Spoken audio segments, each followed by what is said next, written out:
नमस्कार दोस्तों, स्वागत है आपका स्टडी फॉर सिविल सर्विसेज में। देखिए, ये जो मैंने इसमें लिखा हुआ है, ये एक्चुअली मेरे पेड वाले ग्रुप में काफ़ी सारे लोगों ने पूछा था ऐसे कि बार बार पढ़ाई कर रहे हैं फिर भी कुछ नहीं हो रहा है, कोई पेपर ठीक नहीं हो रहा है, क्या तैयारी छोड़ के सब कुछ बैठ जाना चाहिए, क्या लाइन चेंज कर लेनी चाहिए। ये सब कुछ का क्वेश्चन का एक आंसर देने की कोशिश करता हूँ मैं। देखिए, वैसे तो मैं कोई मोटिवेशनल स्पीकर या ऐसा कुछ भी नहीं हूँ, ना फिलोसफर हूँ। जो भी चीज़ें मैं बताता हूँ बस अपनी ज़िंदगी से जो सीखी हुई है वही सब चीज़ें हैं। जो भी मैंने एक्सपीरियंस किया ज़िंदगी में उस हिसाब से मैं बताता हूँ आपको एक चीज़। देखिए, एक बात ये है कि जब आपने तैयारी चालू की थी तो यही सोच के आए थे आप कि कुछ बन के रहेंगे। या तो आप यूपीएससी का सोच के आए होंगे या फिर स्टेट पीसीएस का। और ये आरओ का एग्ज़ाम है या फिर कोई भी एग्ज़ाम है, तो मतलब ये एक तरह से आप इसलिए दे रहे हैं कि आप सिक्योर हो जाएँ आपकी लाइफ और फाइनली आप आईएएस पीसीएस ही करेंगे। अब आप ये एक बात समझिए कि मान लीजिए आप 1 साल से तैयारी कर रहे हैं, 2 साल से तैयारी कर रहे हैं, 3 साल से तैयारी कर रहे हैं, इवन 4-5 साल से भी तैयारी कर रहे हैं। कुछ लोग ऐसे भी हैं कि जिनका फिर भी प्रीलिम शायद ना निकला हो। इसका मतलब यही है कि आप बार-बार वही गलतियाँ कर रहे हैं जो आपको नहीं करनी चाहिए। बार-बार आप बेसिक से दूर जा रहे हैं, बार-बार आप फैक्ट से दूर जा रहे हैं। देखिए, सबसे बढ़िया बात ये होती है कि अगर आप कोई जगह फेल हुए हो तो आप उस जगह को एनालाइज़ करें कि आपसे क्या गलती हो गई। ऐसा कौन इंसान है दुनिया में जिसने गलती ना की हो? कौन ऐसा इंसान है? मतलब आप ये सोच लो, कोई भी ऐसा परफेक्ट हो ही नहीं सकता है। हर आदमी गलती करता है, मैं गलती करता हूँ, मैं भी बार बार फेल होता हूँ, फिर मैं उससे सीखता हूँ। और ये सभी चीज़ें, ये एक प्रोसेस है यार, ये ह्यूमन लाइफ का पार्ट है। ठीक है, अगर आप एक एग्जाम में फेल हो गए और फिर दोबारा उसी तरीके से तैयारी करने लगेंगे, इसका मतलब है कि फिर आपने वही गलती कर दी। मेन बात ये होती है कि आप उसमें ये देखिए कि आपने क्या कमी रहेगी। और देखिए, एक बात मैं आपको साफ बता दूं कि अपने आप से कोई झूठ नहीं बोल सकता है। आप दुनिया भर को तो ये सब चीजें बता सकते हो कि मैं 12 घंटे पढ़ता था, मैं 14 घंटे पढ़ता था, 18 घंटे पढ़ता था, लेकिन जब आप अपने मन के अंदर तो जानते होगे कि आप एग्जैक्टली पढ़ते कितना थे। 12 घंटे बुक के सामने बैठने का मतलब ये नहीं होता है कि आप 12 घंटे पढ़ ही रहो। मेन होता है कि इफेक्टिव स्टडी आपने कितनी की, कि जब आप सिर्फ पढ़ रहे थे तो सिर्फ पढ़ रहे थे। उस टाइम गर्लफ्रेंड, बॉयफ्रेंड, दुनियादारी, ये वो फलाना, फेसबुक, इंस्टाग्राम, ये सब चीजें नहीं थी आपके दिमाग में।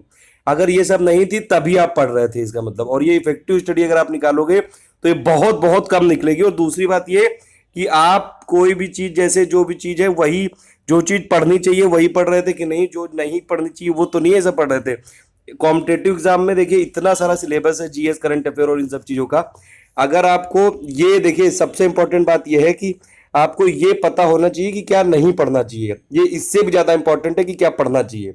बात समझ रहे हैं आपको? कि अगर आपका टाइम आपके पास कम है और वो भी टाइम खराब हो गया तो फिर क्या करोगे आप?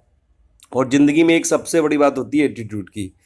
कि देखिए, मेरा तो ये मानना है कि अगर मैं किसी चीज में इन्वॉल्व हुआ हूँ, मैंने उसमें टाइम अपना खराब किया है, तो मैं उससे फल निकाल के रहूंगा, चाहे जो भी हो जाए। जैसे मैंने 2014 के मिड में जॉब छोड़ी थी। मैंने ये सोचा था कि 1-1.5 साल, 2 साल तैयारी करूंगा करीबन। तब मेरी 29 एज थी और मतलब यूपीएससी के एकदम 2 बार अटेम्प्ट दिया मैंने। यूपीएससी में एक बार मेंस भी किया था। और लेकिन ये तो था कि अगर मैंने तैयारी की तो मैं इसे बेकार नहीं आने दूंगा। इतना एटीट्यूड तो था। और इसीलिए मैंने एक पीसीएस एग्जाम भी निकाला और यूट्यूब में भी मैंने चालू किया पढ़ाना। हालांकि वो बात अलग है कि मुझे यूट्यूब में ज़्यादा अच्छा लगने लगा है और लोगों की हेल्प करने में यहाँ पे ज़्यादा मजा आता है। बहुत सारी गलतियां करता हूँ मैं, बहुत बार फेल होता हूँ, बार बार फेल होता हूँ। कई सारे फ्रॉड या चीट, लोग मुझे चीट कर देते हैं। अभी मेरे साथ एक वेबसाइट का भी फ्रॉड हुआ, लेकिन इन सब चीज़ों से कुछ फर्क नहीं पड़ता यार। 1-2 दिन में भले ही डाउन हो जाता हूँ, लेकिन मैं फिर ये चीज़ एनालाइज करता हूँ पूरी कि एक्चुअली मुझसे गलती क्या हो गई। और फिर वो गलती को फिर दोबारा नहीं करता हूँ, ये कसम खा लेता हूँ बस। और वो नोट कर लेता हूँ। फिर मान लीजिए जो भी मेरे साथ गलतियां हुई ना, उसको मैं एकदम अपने माइंड में ऐसा बसा लेता हूँ ना कि एक बार तो ये हो गया, अब नहीं होगा। यही आपको करना है कि आप अपने पेपर में, अगर खराब हो गया है कोई बात नहीं यार, जिंदगी नहीं खत्म होती है। और देखो, सीधी बात ये है कि अगर आपके अंदर जोश नहीं रहेगा, पैशन नहीं रहेगा इस चीज का कि नहीं आप बन सकते हो, मतलब आप अगर खुद नहीं सोचोगे ना तो आप नहीं बन सकते हो। सीधी बात ये है। अगर आप ये खुद सोचते हो कि जो वहां पे आरओ के लोग हैं, या फिर यूपी पीसीएस जो लोग निकालते हैं, या फिर राजस्थान पीसीएस, या इवन यूपीएससी जो लोग निकालते हैं, कि वो बहुत ज्यादा टैलेंटेड होते हैं, ऐसा कुछ नहीं है। वो लोग बहुत ज्यादा इंटेलिजेंट होते हैं और जिंदगी में बहुत सारे फैक्टर काम करते हैं। मैंने कई सारे ऐसे टैलेंटेड लोगों को देखा है जिन लोगों का सिलेक्शन नहीं हो पाता है। और वो लोग, ऐसे भी लोगों को देखा है जो लोग को बिल्कुल भी, मतलब वो उस लेवल के भी नहीं होते हैं, फिर भी हो जाता है। कई बार लक फैक्टर काम करता है, ये बात बिल्कुल सही है। कई बार आप मान लो कि सब तैयारी है और एग्जाम के दिन आप बीमार हो गए, या फिर आप जा रहे हुए रास्ते में एक्सीडेंट हो गया, या फिर आप जा रहे हुए कुछ जाम लग गया, कुछ भी हो गया, तो ये सभी फैक्टर आपके हाथ में नहीं होते हैं ना। उससे हार क्यों मान रहे हो यार आप? देखिए उठो, फिर से तैयारी करो, फिर से ये देखो कि इतना जो आपने टाइम इन्वेस्ट किया है, मतलब आप क्या बेकार आदमी हो क्या कि आप फालतू में 2 साल 3 साल अपने अपने यहाँ बर्बाद कर दिए और फिर वही प्रोडक्टिव टाइम आप जॉब कर लेते। अब आप जॉब में जाओगे तो क्या वहां कंपीट कर पाओगे? वहां अलग फ्रस्ट्रेशन रहेगी कि 3 साल मैंने वहां पे दिए, तैयारी के दिए। मतलब मेन बात यह है कि देखिए आपको तो कम से कम प्रयास पूरी दम से करना चाहिए। अगर आप फेल हो गए हो तो कोई बात नहीं, ये चीज समझने की कोशिश करो कि कहाँ गलती रह गई। ठीक है, किसी को भी मतलब अगर आपको फॉलो करना है, इवन मतलब आपको कोई कोचिंग वोचिंग ज्वाइन करनी, तो आप ये सब डिसीजन लीजिए कि क्या करना है। फाइनेंशियली अगर आप ठीक हो, वेल ऑफ हो, मतलब आप पैसे ऐसे अफोर्ड कर सकते हो, तो आप बिल्कुल कोचिंग ले सकते हो। देखिए मेन बात ये होती है कि सिर्फ बुक पढ़ने से नहीं होता है, उसको समझने से भी होता है, उसको थिंक करने से भी होता है, उसकी प्रैक्टिस करने से भी होता है। अगर आप टेस्ट नहीं दोगे तो कैसे आपका ये सब पता चल जाएगी कि कैसी आपकी परफॉर्मेंस है? तो ये बहुत सारे फैक्टर्स होते हैं एग्जाम में, और ये कंबाइंड एफर्ट का रिजल्ट आता है फाइनल आपका सिलेक्शन।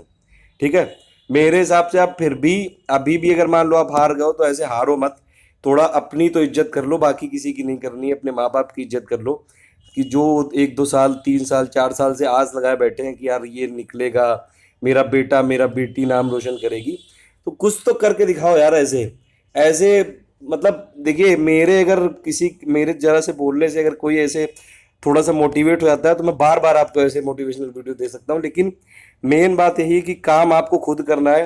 कोई भी टीचर, कोई भी कोचिंग वाला आपको खुद वहां पे एग्जाम में नहीं लिखेगा। सब आपको गाइड कर सकते हैं, नोट्स दे सकते हैं, पढ़ा सकते हैं, समझा सकते हैं, बस करना आपको खुद है। और एक बात मैं बता दूं, अगर आपने ठान लिया ना तो आपको कोई रोक नहीं सकता है, चाहे कुछ भी हो जाए, कहीं बताए या ना बताए, सब कुछ आज की दुनिया में मिलता है। गूगल बाबा है, सब कुछ देता है वो। A to Z आपकी क्वेरी सब कुछ सॉल्व हो सकती है। कौन सी बुक पढ़नी है, कैसे पढ़नी है।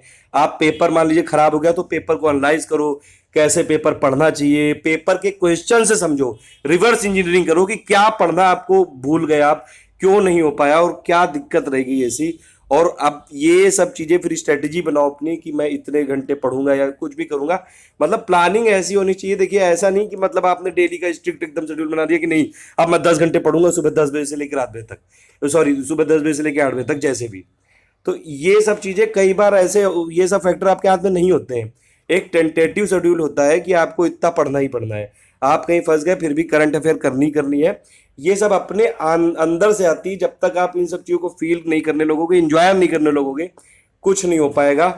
देखो सीधी बात यह है कि दो चीजें हैं, या तो आप ये मान जाओ कि आप बेकार आदमी हो और कुछ नहीं कर सकते हो, चुपचाप आप तैयारी छोड़ के फिर दुकान उकान में कहीं लग जाओ, या फिर जहां पे आपकी जॉब वॉब लग रही है वो लग जाओ।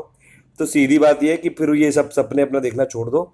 और या तो फिर सीधी बात है कि अगर आपके अंदर जोश है जरा सा भी, ऐसा मत सोचो कि आप मतलब बेकार हो, आपकी बुद्धि खराब है, आप इंटेलिजेंट नहीं हो। इंटेलिजेंट कुछ नहीं होता है, एक वर्ड होता है डेलीजेंट। अगर आप डेली पढ़ते हो, अगर आप कंटिन्यूअस पढ़ते हो, रेगुलर एफर्ट करते हो, रिवाइज भी करते हो, कोई आपको नहीं रोक सकता है। ऐसा कुछ नहीं होता है। बहुत सारे लोगों को देखा है मैंने, टॉपर्स को, जो लोग रेगुलर पढ़ाई करके बने हैं और वो बिल्कुल सामान्य बुद्धि वाले हैं, बिल्कुल नॉर्मल जो कॉमन लोग हैं उन्हीं की तरह होते हैं, वो उन्हीं की तरह बिहेव करते हैं। ठीक है, तो अगर आपको ये सब टैलेंट नहीं भी मिला था तो भी आप अपने हार्ड वर्क से सब कुछ कर सकते हो, सब कुछ पॉसिबल होता है।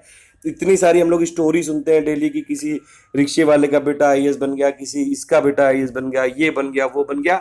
मतलब कई बार तो मुझे ये लगता है मेरे भाई भी ऐसे करते हैं, जैसे कि आप पता है आप बहाने तभी बनाते हो जब आप फेल हो जाते हो कि ये नहीं हो पाया, मैं वो वहां चला गया था, मैं बीमार हो गया था, मैं ये हो गया था, मेरा इसलिए नहीं हो पाया। यार पता है बहाने सिर्फ फेलियर के होते हैं, सक्सेस का कोई बहाना नहीं होता है, सक्सेस की सिर्फ स्टोरी होती है। So thank you for listening. और मुझे लगता है अगर थोड़ा सा भी आप मोटिवेट हो जाओगे और किसी भी टाइप की आपको गाइडेंस की जरूरत पड़े, मेरा पेड ग्रुप ज्वाइन करना हो तो कर लीजिएगा, नहीं करना हो तो भी आप मुझसे पूछ लीजिएगा क्या पढ़ना है, कैसे पढ़ना है। मेरा नंबर है 7838692618, लेकिन सिर्फ व्हाट्सएप में ही मैं मैसेज का जवाब देता हूँ। Thank you for listening.